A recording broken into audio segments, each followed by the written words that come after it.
छत्रपती संभाजीनगर शहरामध्ये राहणारे राजाभाऊ उत्तम लोंढे वय 60 जे डॉक्टरेट झालेले होते, एच.डी होते, ते अभियांत्रिकी विद्यालय ते सिव्हिलचे आणि नुकतेच ते शासकीय नोकरीतून रिटायर झालेले होते.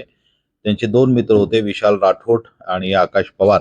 यांच्या मदतीने मागच्या महिन्यामध्ये ते 5 तारखेला दौलताबाद येथे एका फार्म हाऊसवरती पार्टी करता गेलेले होते आणि पार्टीवरून आल्याच्या दिवशी रात्री, त्या दिवशीच्या रात्रीपासून ते मिसिंगमध्ये होते आणि त्यांचे बंधू जे आहेत, त्या बंधू उत्तम लोंढे यांनी बार्शी, सोलापूर या ठिकाणी येऊन या ठिकाणी गुन्हा दाखल मिसिंग कंप्लेंट दाखल केलेली होती.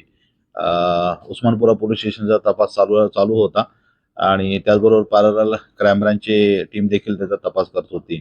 2 दिवसापूर्वी त्यांच्या बंधूंनी माझी देखील भेट घेतलेली होती आणि त्याच्या अनुषंगाने काही महत्त्वाचे कॉन्ट्राडिक्शन आणि डेव्हलपमेंट झालेले होते. ज्याच्यामध्ये आम्ही गुन्हा दाखल केला 14 तारखेला, ज्याच्यामध्ये किडनॅपिंगचा गुन्हा दाखल करून याच्यामध्ये जे प्रमुख आरोपी आहेत विशाल राठोड आणि आकाश पवारांना अटक केलेली होती. ज्याच्यामध्ये नंतर गुन्ह्याच्या तपासामध्ये त्या अटकेमध्ये चौकशी करता त्यांनी जे मयत राजाभाऊ लोंढे आहे यांचा मर्डर केल्याचं निष्पन्न झालं. घटना अशी झाली की 5 तारखेला त्यांनी पार्टी केल्यानंतर त्यांचे पैशाचे एकमेकांचे हे होते, काही त्यांचे देणेघेणे होते. कारण की खतरो के खिलाडी सारखा त्यांना एक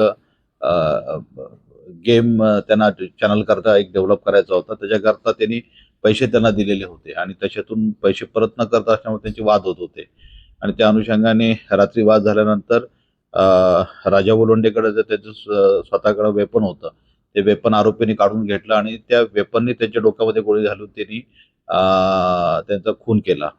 दौलताबाद ते शहरामध्ये येत असताना रस्त्यात आणि डेड बॉडी गाडीमध्ये ठेवली त्यांची. त्याचबरोबर ती शहरात विविध ठिकाणी गाडी घेऊन मोबाईल स्विच ऑफ करून त्यांनी वेगवेगळ्या ठिकाणी गेल्यासारखं त्यांनी बनाव निर्माण केला. घरी गेल्याचं दाखवलं, परंतु सिग्मा हॉस्पिटलपर्यंत त्यांना घेऊन गेल्याचं दाखवलं, परंतु ते त्यांना हॉस्पिटलमध्ये पण घेऊन गेले नाहीत आणि अगोदरच त्यांनी 2-3 दिवस अगोदर त्यांनी JCP वाल्याची एका मदत घेऊन आम्हाला गुप्तधन मिळतंय, आपल्याला मिळेल ह्या हेतूने त्यांनी एका ठिकाणी 2 खड्डे देखील काढून घेतले होते, जेणेकरून खून केल्यानंतर त्याची डेड बॉडी त्या ठिकाणी पुरण्यात येईल.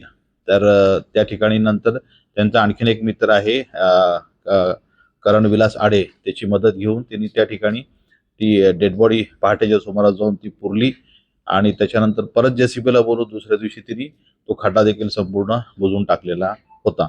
परंतु क्राईम ब्रांचच्या टीमने अथक परिश्रम करून त्याच्यामध्ये अतिशय चांगली कामगिरी केली आणि त्याच्यामध्ये 3 आरोपींना अटक केलेला आहे आणि हा खुनाचा गुन्हा डिटेक्ट केलेला आहे.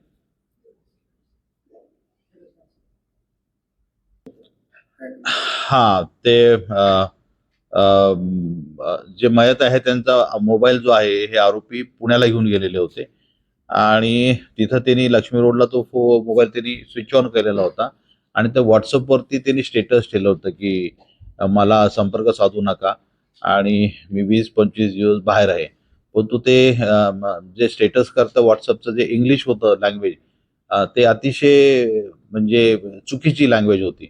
कारण की हे मयत जे आहेत राजाभाऊ लोंढे हे IIT शिकलेले होते आणि अशा उच्च शिक्षित असलेल्या व्यक्तीकडून अशा प्रकारे इंग्लिश असणं हे अपेक्षित नव्हतं.